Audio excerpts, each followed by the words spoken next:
Sampurasun Boboto, jumpa lagi dengan Opa Dani dalam segmen Kupas Persib. Di edisi kali ini Opa tidak ingin bicara soal Persib Bandung, tapi Opa ingin mengajak Boboto di rumah melihat sosok pemuda yang sukses. Dia adalah Boboto, dia adalah Fahmi. Apa kabar Fahmi? Alhamdulillah, baik Pak. Ya. Boboto, siapa ini Fahmi? Nanti kita lihat seperti apa potongan-potongan kenapa Fahmi jadi tamu saya di edisi kali ini. Boboto, kita lanjut bicara dengan Fahmi. Kalau seorang Boboto mungkin semua orang bisa jadi Boboto ya. Tapi kenapa saya pilih Fahmi? Karena Fahmi adalah Boboto yang istimewa. Kenapa istimewanya? Fahmi adalah seorang bisnismen, founder untuk Sultan ya. Sulanjunton. Dia adalah Boboto yang bisa meng-hire Kim JP Kurniawan untuk bekerjasama dengannya. Nah, kita bicara soal bekerjasama dengan Kim atau apakah nanti ada lagi pemain-pemain lain yang ingin bergabung. Kita tanya ya dengan Fahmi. Mi, gimana ceritanya Fahmi bisa meng-hire Kim untuk bekerjasama membesarkan Sulanjana tahun ini? Dari mana ya ceritanya enaknya? Ya terserah Fahmi dong. Hah? Fahmi kan cukup lebih banyak tahu. oke sebenarnya. Sebenarnya awalnya iseng sebenarnya awal mulanya iseng. Sebelumnya saya ada toko di Jalan Insinyur Haji Juanda. Di Dago berarti ya? Dago ya. Sebelumnya saya ada toko di situ. Nah, singkat cerita di toko itu kita harus pindah tempat karena yang punya lokasi di situ. Jadi sebenarnya saya juga kerjasama sama kafe. Jadi saya ngedirin toko di depan kafe dan itu bareng sama Bos Imon yang punya Black ID. Owner gitu. Black ID. Jadi cerita singkatnya di situ harus pindah. Akhirnya saya nyari ke daerah belakang Insinyur Juanda Sulanjana ini. Nah, akhirnya di sini juga dapat kafe yang di depannya bisa dibangun toko. Nah, singkat cerita ngebangunlah toko ini. Ngebangun toko ini terus saya kan sering lihat juga ngeliat ada pemain Persib yang punya brand dan ya sebagai idola juga beliau itu Kim ya, sebut aja namanya ya. Kim JP Kurniawan gitu sama Bang Kim. Nah, singkat cerita nge-DM lah Bang Kim, Bang ada rencana mau buka toko nggak kira-kira? Nge-DM iseng terus Bang Kim aku emang ada rencana kesana juga katanya. Nah, singkat cerita dari situ akhirnya kita ketemu. Sebelum ketemu aku bikin dulu bisnis plan-nya nih kayak gimana buat si tokonya. Dibikin dulu bisnis plan-nya ya. Bikin bisnis plan, Itu permintaan Kim atau sengaja Fahmi yang menyediakan? Lebih ke sengaja menyediakan karena saya gitu Pak. Ngajak si Kim gitu ibaratnya dalam tanda kutip nya public figure terkenal di Bandung lah pada saya deg-degan dibalas ke si Kim sebenarnya deg-degan bisa kerjasama bareng karena ternyata responnya bagus. Singkat cerita saya ngebangun tempat ini, saya dulunya ngebangun sendiri dulu tempat ini tuh, si toko ini tuh. Jadi toko ini udah running sebelum gabungnya Kim ya? Iya, karena kepepet waktu juga. Tadinya emang mau nahan dulu nih bareng-bareng sama Kim, tapi kan Bang Kim juga mungkin perlu perhitungan, mungkin karena belum benar-benar kenal juga. Jadinya saya running dulu. Setelah ini running beberapa hari ngebangun, akhirnya Bang Kim ada kabar. Jadi sebelumnya nggak ada kabar dulu, mungkin lagi dipikir-pikirin dulu. Nah, berani ngebangun sendiri, terus Bang Kim ngajak ketemu. Akhirnya kita ketemu lah di sini. Ngajak ketemu rencananya kayak gimana, bisnis plan-nya kayak gimana. Singkat cerita jadilah gabung gitu. Tapi sebelumnya saya masih penasaran nih. Menghubungi Kim lewat DM. Berapa kali itu? Mungkin satu kali nggak dijawab, 2 kali nggak dijawab, terus dia termotivasi gitu. Nah, kebetulan sama Bang Kim itu udah kenal gitu, udah kenal duluan. Karena kan saya sempat juga motoin Persib nih di lapangan. Jadi sama beberapa pemain ya deket juga karena sering ngirim foto. Gitu. Jadi, dari situ awalnya sebenarnya. Balik lagi sih basicnya mah ke situ awalnya. Sebagai Boboto ya. Sebagai Boboto. Emang Boboto alit gitu. Tapi nih gampang nggak atau mudah nggak sih mendekati seorang Kim gitu kan? Kita tahu dia bukan orang asli Indonesia, dia pemain naturalisasi, mungkin juga backgroundnya kan jauh berbeda dengan kita. Sebut aku kita dengan pemain sesama daerah gitu, mungkin bisa langsung klik. Nah ini dapat kliknya gimana sih nggak mau gitu Bu Kim gabung dengan Fahmi gitu? Mungkin karena punya cita-cita yang sama kayaknya Pak. Punya cita-cita yang sama, terus visi misi juga sefrekuensi juga, jadinya nyambung gitu. Jadinya nyambung, alhamdulillahnya teh jadinya. Awalnya kan ada brand yang bangkit tuh, ada yang dulu tuh namanya Kakadona Umo kalau nggak salah. Penyakit. Nah saya juga ada satu brand. Nah karena ini kita bikin toko barengan, akhirnya saya kepikiran juga sama teman-teman tim saya juga bikin, kenapa nggak kita bikin brand yang barengan sama Kimnya gitu. Jadi nggak cuma brand aku dan brand Kim yang ada di sini gitu. Jadinya kita ada brand barengan yang namanya Total Football sekarang. Oh, jadi ini barengan ini iya, kolaborasi dengan Kim. Kolaborasi dengan Kim dan tim saya yang dulu gitu. Jadi barengan lah. Jadi ini brand yang milik bersama gitu. Okay. Nah, kalau bicara brand yang bersama-sama, bagaimana nuangkan idenya? Ada nggak misalnya Fahmi atau Kim yang mendominasi tanda kutip itu? Harus begini gitu kan? Iya. Ada nggak? Bareng-bareng sih. Awal-awal emang Pak Jaim aja, Pak Jaim dulu.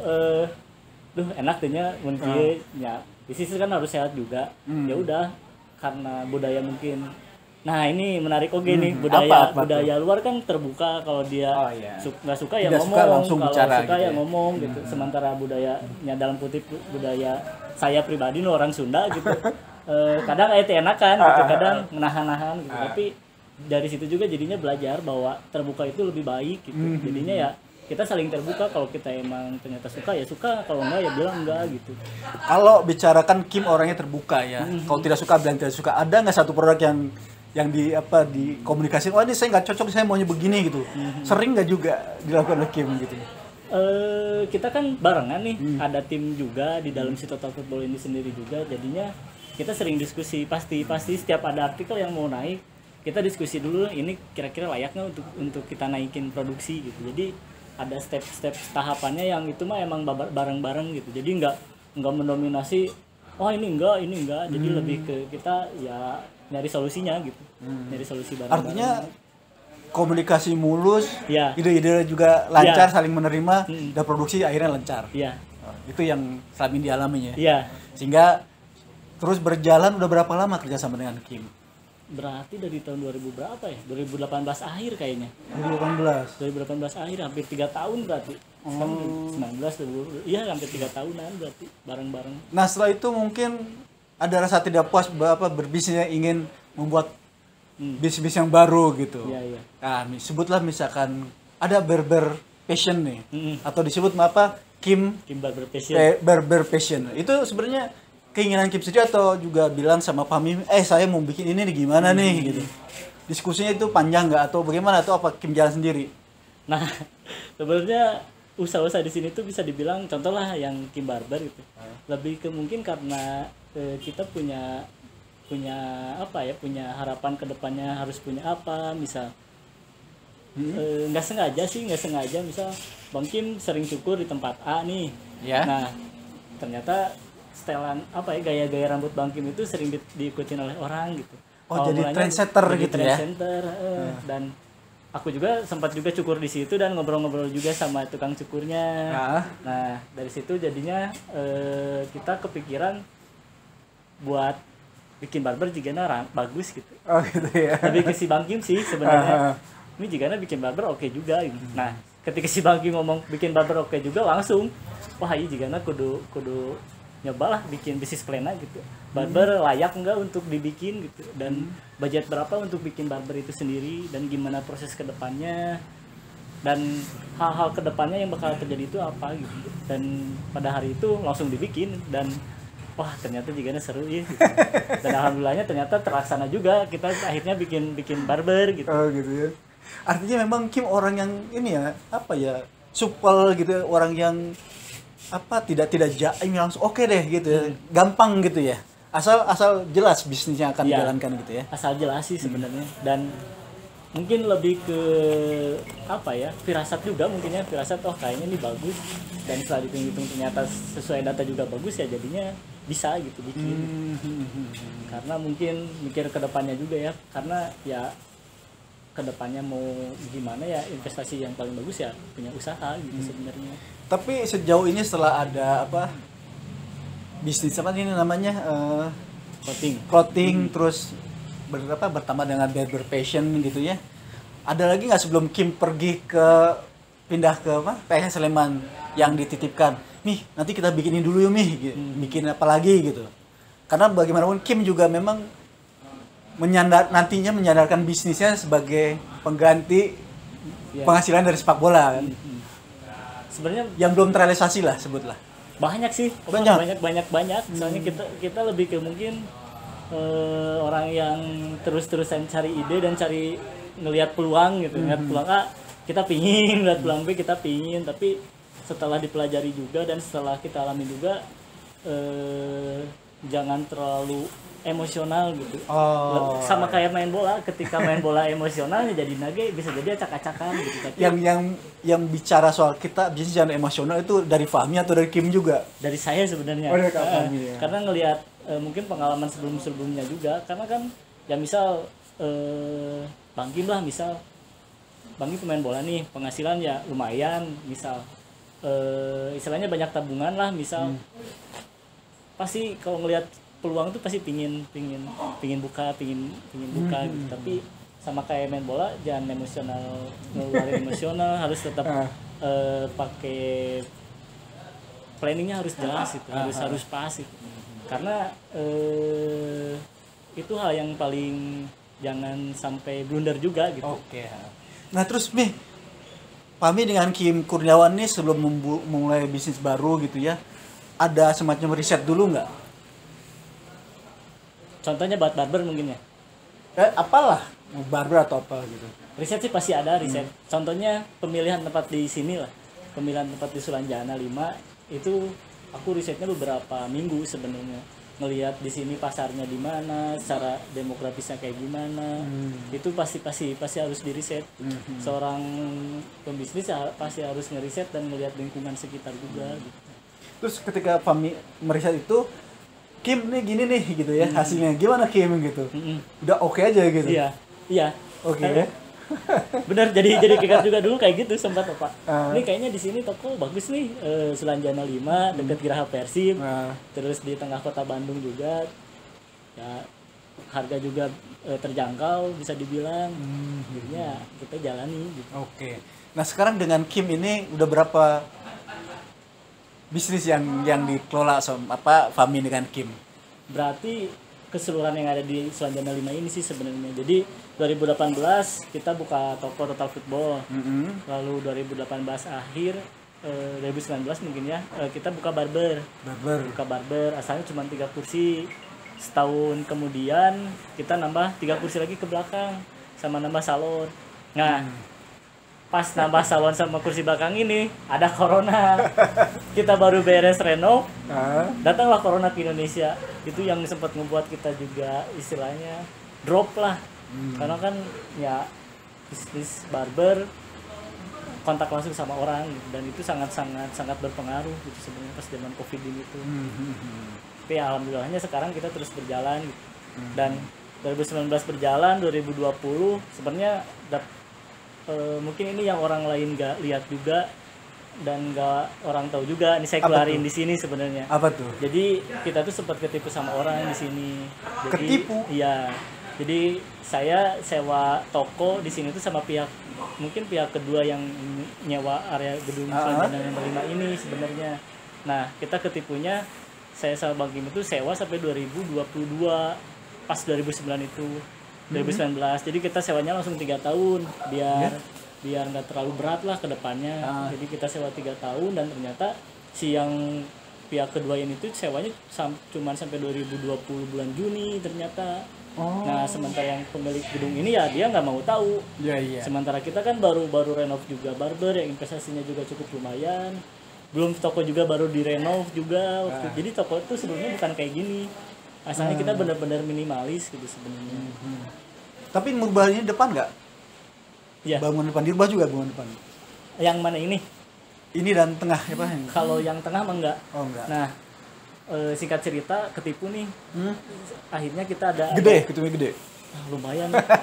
Tapi alhamdulillah udah diurusin. Oh gitu. Nah, ketipunya gini. Kita kan udah punya aset nih di sini. Jadi sempat ada pilihan apakah kita mau pergi dari Sulanjana 5 ini atau tetap bertahan. Dengan opsi kalau tetap bertahan harus sewa keseluruhan gedung. Itu pilihan berat sih, itu pilihan berat. Dengan kondisi corona bisa dibilang kedepannya serba belum jelas. Masih kita berada di titik gitu ya? itu dan yang paling saya pikirkan dengan Bang Kim ini lebih ke sebenarnya orang banyak kepala keluarga yang apa ya yang ya di sini gitu. Yang kalau ini tutup tuh banyak kepala keluarga yang mereka tuh ada di sini gitu. Itu yang paling kita pikirin, yang paling utama ketika misal pilihannya apakah tetap melanjutkan usaha atau ya berhenti gitu.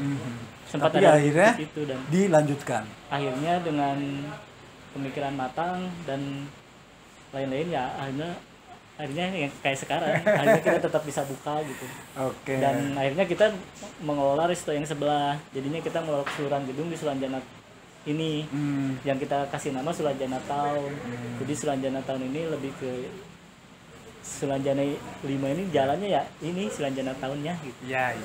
Di sini kita one stop shopping gitu. Ya, ada tokonya, ada barber, ada beres beli baju, cukur, make asep, beres cukur, beres boga baju anyar, makan, wareg, pulang. Jadi one stop shopping kita di sini konsep. Tapi yang itu sebelah yang apa? Ada brand luar negeri itu. Secret K. Secret K dia jadinya sewa ke kita. Oh, tenant berarti ya? Tenant. Dan Secret K pun juga sebenarnya salah satu korban sempat ketipu juga sama pengelola di sini dulu. Oh, iya. Iya, kayak gitulah. Sangat disayangkan sih itu. Sangat berat juga Pak ketika keadaan Covid. Lagi corona lagi ya. Dan keren juga si Bang Kim itu keren gitu ketika corona dia mau mati-matian buat perjuangin juga tempat ini gitu. Tapi ternyata juga pemain sepak bola khususnya waktu itu pemain Persib jadi tipu juga ya. Emang enggak ini sih. Itu resiko bisnis ya? Iya, resiko bisnis. Tapi nih, kan Pami adalah satu-satunya, menurut saya ya, satu-satunya orang atau boboto yang berbisnis bisa meng-hire pemain Persib dan bukan pemain lokal ya, pemain naturalisasi. Itu istimewa buat saya. Tapi di luar itu mungkin juga ada pemain-pemain lain, pemain Persib yang melihat, wah ternyata kerjasama dengan Fahmi nih, Kim bisa maju gitu, bisa naik lah gitu, atau grafisnya terus meningkat gitu, atau memberikan pencerahan gitu di masa depan. Ada nggak pemain-pemain lain yang datang ke sini bernegosiasi atau meminta saran untuk bisa bekerja sama atau apalah pemain Persib lainnya? Gitu. Sebenarnya kalau dilihat kesuksesan sekarang bukan karena saya pribadi sih sebenarnya Pak. Karena banyak faktor juga di luar sana gitu ya, salah satunya misal orang tua istri juga gitu dan mungkin karena partnernya juga emang mau bener-bener berjalan berbarengan gitu akhirnya alhamdulillahnya ya bisa berjalan seperti sekarang. Dan pun dengan perjalanan di sini ya ada beberapa juga atlet mungkinnya ya sebut atlet bola yang pingin bantu, misal pingin bikin brand, pingin bikin bisnis A. Jadi banyak juga pemain Persib yang kesini. Ada beberapa lah. Selain di Persib juga ada juga sebenarnya. Mungkin karena basic saya juga mungkin di manajemen, terus saya juga aktif di media sosial dan punya teman-teman tim yang ya dalam tanda kutip sudah terbiasa di media sosial untuk mengelolanya. Mungkin teman-teman atlet ini ngeliat di situ juga mungkin. Jadi masih ada peluang untuk saya masih membatasi diri aja ya. Masih ada peluang untuk para pemain Persib yang ingin bergabung di sini gitu ya. Sebenarnya saya belum siapa-siapa sih, Opa belum ada prestasi yang patut dibanggakan gitu sebenarnya. Barangkali ada yang minimal apa saran-saran dulu gitu, minta saran gitu. Paling banyak. Kalau ada juga saya lebih ke ngajak mungkin lebih ke ngasih saran mungkin ya. Ngasih saran mungkin mending kayak gini ya basicnya dari pengalaman saya lah gitu istilahnya. Karena ya berbagi itu ya indah gitu. Oke. Artinya tempat ini terbuka untuk Ya, pemain Persib yang ingin berusaha dan mencari peneguhan bahwa saya ingin berusaha gitu ya. mungkin untuk siapapun sih. Untuk siapapun. Termasuk saya dong ya nanti ya. Iya, ayo. Oke, Dit. Mau kami membuka rencana apa mengajar kita bagaimana berbisnis. Belum sih ke situ mah, lebih ke sharing aja yang saya tahu. Oke. Pami, belum ini. Pami. Kan sekarang kita tahu bahwa Kim JP Kurniawan sudah meninggalkan Bandung, tidak lagi menjadi pemain Persib. Ya. Ini sempat nggak menjadi kekhawatiran dalam bisnis ini gitu. Sebenarnya yang utamanya lebih ke si komunikasi kan, lebih ke komunikasi sama kepercayaan juga. Dan alhamdulillahnya saya juga dapat dua itu di sini, jadinya kekhawatiran yang ada ya bisa teratasi gitu Pak. Karena dari awal pun ngebangun brand yang ada di sini, kita pengin brand ini tuh sehat gitu. Bukan melulu karena ada Bang Kim di sini, bukan karena figur Kim JP Kurniawan aja ya, bukan karena terus-terusan karena figur, tapi kita pinginnya ya karena misal dari barber nih servis kita bagus, dari produk ya desain kita bagus, jadi itu yang kita bangun dari awal sebenarnya. Ya alhamdulillahnya sampai sekarang kita terus berjalan, dan alhamdulillah juga kondisi corona sekarang bisa lebih baik ya, jadinya ke kitanya juga jadi terus berkembang. Jadi tidak ada kekhawatiran sama sekali Kim sudah tidak menjadi maskot Persib lagi ya. Karena emang core-nya adalah bisnis ya. Iya, core-nya adalah bisnis. Iya gitu. Jadi apapun yang terjadi, Kim dimanapun bermain, ini bisnis harus jalan. Iya, benar. Ya oke. Nah terus bisnis di seputaran Dago di Sulanjana tepatnya ini ya, aman nggak sih? Ribu sebenarnya Pak. Oh kenapa ribu? Ya bisa lihat sendiri lah.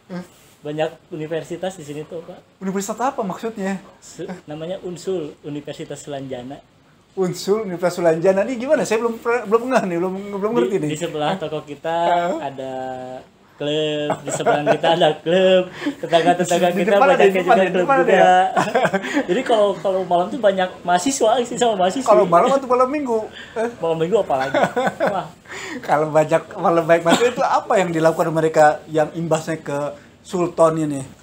Sebenarnya mereka ya jadinya tempat itu ramai 24 jam sebenarnya. Itu yang salah satu alasan kenapa kita mending pilih di sini gitu. Kita ngelihat ada harganya ada peluang nih tempat di Sulanjana 5 ini tuh bisa 24 jam hidup gitu. Apalagi kalau nggak ada corona ya. Bisa 24 jam hidup gitu karena target pasar pagi-paginya ada, siangnya ada, malamnya juga ada, subuh pun bahkan ada gitu kalau di sini enak. Iya.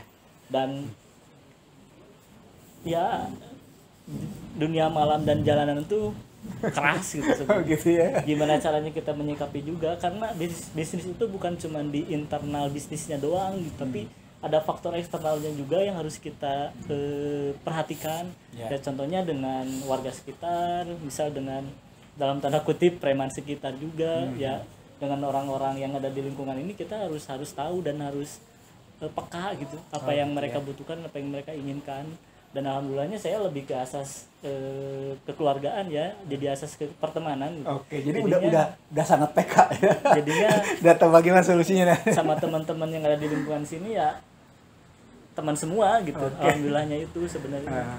Nah terus kan kemarin ada katanya ada demo ke kantor Persib di tetangga di sini ya, hanya berapa meter gitu ya. Nah pasti banyak boboto yang kenal Fahmi gitu sebagai boboto juga, pada mampir ke sini nggak? Lucunya apa sebenarnya? Kan kita lagi baru buka brand baru nih namanya Wellstick. Wellstick kita lagi buka brand baru namanya Wellstick. Alhamdulillahnya si Wellstick ini lagi ramai. Jadi di luar sini tuh pada waiting list dan parkiran kita tuh penuh sama customer. Terus singkat cerita ya kita harus ngejaga bisnis kita ya. Saya langsung turun ke lapang, langsung turun ke parkiran. Bobotoh udah datang, hampura tong parkir di datang mobil. Cet. Mang punten tong parkir di pas muka kaca Kang Rai ketua Piking Karawang. Aduh, Kang banget. Hari mobil datang. Mang punten bisa di dia geus pinuh. Pas dibuka Mang Bob. Udah masuk tadi. Jadi jaga saya di dia babarengan gitu. Jadi sebagian di sana ya di mana Sulanjana berapa itu teh?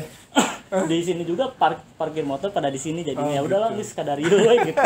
Sempet pada mampir nggak beli produk Ya, gini ya? beberapa ada mungkin yang dari luar kota, contohnya keluarga Kang Rai ini, istrinya juga makan di sini nyobain. Jadi ada hikmah juga kemarin demo di sana ya, di tetangga sebelah. Bodor sih eta. Nah, bodor. Karena ya saya langsung paling depan, ampun ada bagi diri, efek lah batiran nunggul gitu. Jadi bukan dianggap ini ya, koordinator gitu ya, enggak? Iya, enggak. Atau wakil Bandung gitu ya. Oke, makanya kalah lebat. Karena di sini mah kita terbuka gitu, terbuka untuk semuanya. Terus kita juga di sini banyak banget kolaborasi. Salah satunya sama Kang Bob yang tadi diceritain itu, kita juga ada kolaborasi di sini. Kang Bob juga bantu bikin mural-mural di sini sebenarnya. Mural-mural yang di Sultan ini Kang Bob yang bikin, kayak tulisan yang depan kalau datang nih ada pas lingkaran, ada King's Box Double Bakery, itu tuh yang bikin Mang Bob. Sama yang di dalam kalau lihat mural-muralnya itu Mang Bob juga yang bikin. Jadi kita kolaborasi sama lingkungan sekitar gitu sebenarnya. Apalagi karena Pami berangkat juga dari Bobotoh ya, jadi nggak akan bisa melupakan soal itu ya. Iya. Apalagi kalau sudah kenal gitu ya. Oke. Tapi Bobotoh, barangkali kita juga penasaran ya, kenapa Pami bisa terjun ke bisnis seperti ini? Emang awalnya bagaimana? Yuk kita tanya yuk. Bob sorry. Gara-gara Bang Bob ini. Mi, bagaimana sih Anda mengawali bisnis ini gitu sehingga berkembang bisa meng-hire seorang Kim JP Kurniawan atau barangkali nanti dengan pemain lain, kita nggak tahu ya. Kan itu adalah perjalanan. Bagaimana Anda mengawali bisnis ini? Dari mana ya? Dari dulu saya usaha mungkin ya. Kalau saya dulu mulainya tuh sebenarnya dari zaman SD pun saya udah kepikiran bisnis, Opa. Di saya zaman pas SD, zaman SD yang masih bau kencur dan mikirin bisnis. Petasan segepok dengan bola. 2.500 ingat kayaknya. Jadi umuran saya mungkin 12 tahun, ada angkatan bawahnya mungkin umuran 8 tahun. Oke. Rekman petasan mau. Beli 2.500 segepok, dijual 2.000-an yang 10 siki. Wow, sisanya masih banyak. 100 biji gitu, jadinya resep gitu. Oh iya resep oke gitu. Oh gitu. Jadi awal mula udah dari kecil udah belajar bisnis gitu. Okay. Terus meski dari petasan yang tanda kutip ya nggak boleh itu teh.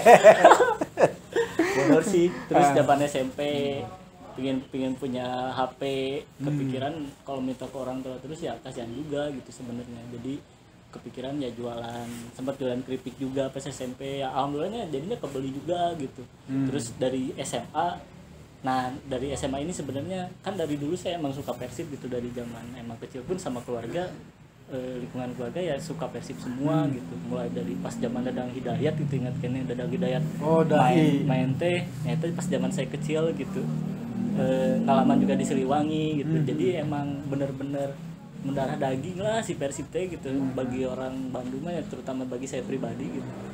Pas zaman SMA ini nih yang paling awal mula saya benar-benar terjun, selain cinta sama Persib tapi berhubungan dengan Persibnya secara tidak langsung gitu. Jadi pas apa bentuknya apa? Nah, produk pas zaman SMA dulu tuh saya pingin punya jersey Persib dengan nama saya pribadi, dengan keren oge-nya dulu kan pakai jersey Persib, logo Persib, nama misal Fahmi Nurudin, itu bagi saya keren gitu. Saya akhirnya mencari-cari, ternyata susah juga kalau zaman dulu tuh 2015-an 2013 2012 saya nyari tuh. Awal dijual-jual susah ada karena ya? si Persib pun belum ada store-nya sebenarnya. Nah, dari situ saya akhirnya nemu terus ngajakin teman-teman juga dibatikin saeutik, karena di dituna saya bisa pesan 10 ternyata ngebatikin ya, pesan 10 ternyata diberi diskonnya tuh misal gratis hiji. Nah jadi nanti kepikiran, wah jika ada sepogi bisnis kikian gitu kalau berbisnis seperti karena, itu ya. Jadi apa yang usaha yang saya keluar di sini tuh sebenarnya niat awalnya lebih ke pingin ngebantu sebenarnya Pak. Jadi bukan jadi uang itu bukan faktor yang utama bagi saya pribadi, karena konsep rezeki kita sangat luas. Konsep rezeki itu bukan cuma uang, dan uang itu nggak seberapa. Konsep rezeki itu luas, bisa kita dapat lingkungan yang baik, teman-teman yang baik itu, belum kesehatan yang paling utama. Jadi konsep rezeki itu luas itu, dan uang tuh bakal ngikutin usaha kita gitu sebenarnya. Ya contoh lah pas zaman jersey Persib ini gitu, saya kepikirannya ya pinginnya orang-orang yang susah pingin punya bangga gitu pakai nama sendiri, ya pinginnya mereka tuh mudah dapat gitu. Saya jualan di Twitter, di Facebook, dan alhamdulillah ternyata rame gitu. Oh gitu. Walaupun etanya bisa dibilang jersey KW gitu, tapi dah Rick Molino lagi bingung Rick gimana gitu. Ya? Pas zaman 2012 ini tuh ya bisa dibilang sulit lah, sulit. Walaupun ada ya di Persibnya aja gitu, tapi nggak mudah diakses kayak sekarang ya, ada di e-commerce di mana-mana, di web Persib lagi ada gitu.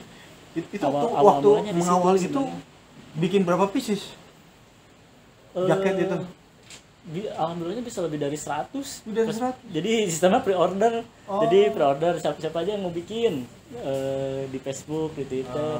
Nah dari situ benar-benar jadinya belajar bahwa budayanya ya kayak gini gitu. Ternyata itu saya potong sebentar, itu teh waktu Fami masih sekolah. Iya. SMA? SMA. Dulu kelas 2. SMA. Udah mulai dari kelas 2 gitu. Dan yang ngebantunya teman-teman sekelas juga gitu. Yang ngebantu bisnis si jersey ini tuh jadinya dari situ ngerembet kemana-mana gitu. Karena jadinya saya kejeblos mungkin ke lingkungan ini gitu. Singkat ceritanya itu jadinya bikin jersey yang lain-lain juga sebenarnya. Sampai akhirnya juga punya konveksi untuk melanjutkan bisnis ini. Iya, sempat juga kayak gitu. Jadinya awal mulanya ya di situ sebenarnya. Iya. Jadinya nyambung juga dari situ tuh nyambung ke bikin akun Persiban. Dari situ nyambung ngeling, jadinya kenal sama beberapa orang yang bisa dibilang jadi guru saya sekarang gitu. Salah satunya ya misal si Pak Bos Imon ini yang punya Black ID gitu, itu salah satu orang yang bisa dibilang awal mula bisa bikin saya menjadi kayak gini gitu. Saya sangat berterima kasih ke beliau. Bos Black ID ya. Iya. Jadi dulu ini lucu juga sebenarnya. Mungkin tahu saya dari sekolah mungkin benar-benar serius gitu bikin sesuatunya, jadinya mungkin beliau ngelihat saya terus ngajak. Beliau kan punya brand namanya Blue ID. Iya, ya, nah si Blue ID ini tuh ada rencana buka toko. Nah sebelumnya saya sering bikin baju juga di Pak Imon. Dulu tuh bikin baju, saya bikin baju sekian lusin mungkin lihat ya, saya terus-terusan bikin mungkin ya. Ternyata masalah ayam bareng ternyata akhirnya nih Daik tuh toko, siapa yang tahu gitu, Daik tuh toko kumaha bos. Akhirnya singkat cerita saya dikasih toko yang di Haji Juanda itu, bukan dikasih dalam tanda kutip, lebih ke pangjagaan lah, panguruskeun lah gitu. Jadinya saya ngebangun Pak Imon ngebangun itu, dan saya tinggal ngisian tinggal ngarenov gitu. Jadinya ya kayak sekarang gitu, terus berlanjut ke yang lain. Jadi emang awal mulanya dari niat sendiri, nggak ada niat bener-bener hanya mencari uang gitu, tapi emang ingin ngebantu orang yang ada di sekitar saya gitu. Sebenarnya itu yang paling utama, dan paling utama juga pingin ngeringanin beban orang tua. Saya dari SMA kelas 2 itu, setelah saya punya usaha jersey ini, saya udah bayar sekolah sendiri, terus udah nggak minta lagi uang orang tua gitu. Jadinya ya mungkin salah satu kenapa saya bisa kayak sekarang ya mungkin karena berkat doa orang tua juga gitu sebenarnya. Dan pas dari zaman SMA juga saya aktif di organisasi ini. Nah saya juga sempat bikin turnamen futsal. Pas saya kelas 1 SMA saya bikin turnamen futsal se Kota Bandung. Pas kelas 2 saya bikin turnamen futsal se Jawa Barat. Wow. Jadi bergelutnya jadinya KP Persiban gitu. Dan di situ tuh saya ngajak kerjasama media-media Persib. Pas di turnamen futsal itu tuh yang bisa dibilang jadinya turnamen itu pada rame lah gitu. Karena ya bergelut lagi, dan saya juga ngundang waktu itu pemain Persib yang lagi rame-ramenya tuh Kang Rudiana. Saya alhamdulillah bisa ngundang pemain Persib di acara saya gitu. Eta bangga pisan pas zaman 2013 kalau nggak saya. Ya tadi Fami udah menceritakan panjang lebar, bahkan dari awal juga mulai dari jualan petasan ya jadi seperti ini. Tapi saya mau tahu obsesi yang belum tercapai apa? Kalau obsesi saya nggak ada sebenarnya. Saya lebih ke jadi ya mengalir aja. Let it flow gitu ya. Terus ya saya lebih ke orangnya kayak gitu, mungkin nggak benar-benar ngelihat balik lagi, nggak benar-benar ngelihat cuman di materi aja gitu, tapi lebih ke ya saya sehat, syukur gitu. Ketika misalnya ada orang yang perlu bantuan ya saya masih sanggup membantu gitu. Yang utamanya di situ sebenarnya. Dan mungkin sekarang, jadi tahun kemarin saya baru nikah dan kerasa usaha bisa benar-benar berkembang tuh setelah saya nikah, Pak. Dan setelah dia punya anak gitu. Jadinya di situ tuh jadi ada cita-cita hidup tuh mau kemana gitu. Awalnya saya gas-gas terus, Pak. Gas-gas terus, misal mau ini, ayo gas nggak lihat gitu. Jadi ya gitu. Gitu ya, oke. Jadi tidak punya obsesi yang gede-gede gitu, tapi mengalir aja. Oke, Bobotoh. Menarik sekali obrolan kita dengan Fahmi ya. Dari Bobotoh Persib, dia bisa meng-hire Kim JP Kurniawan, kemudian membesarkan usaha-usahanya, melahirkan usaha-usaha baru. Barangkali inilah jadi inspirasi buat Bobotoh yang lain untuk bisa mengikuti jejak Fahmi, karena saya pun dalam hati nih ini juga bisa seperti Fahmi di lain kesempatan. Terima kasih Bobotoh atensinya, dan jangan lupa terus bantu Opa besarkan konten ini dengan cara like, share, subscribe, dan beri komen, serta nyalakan loncengnya agar Bobotoh tahu konten apa yang akan Opa sampaikan di edisi berikutnya. Terima kasih Bobotoh. Ciao. Atur nuhun. Nuhun Mi. Siap, nuhun pisan.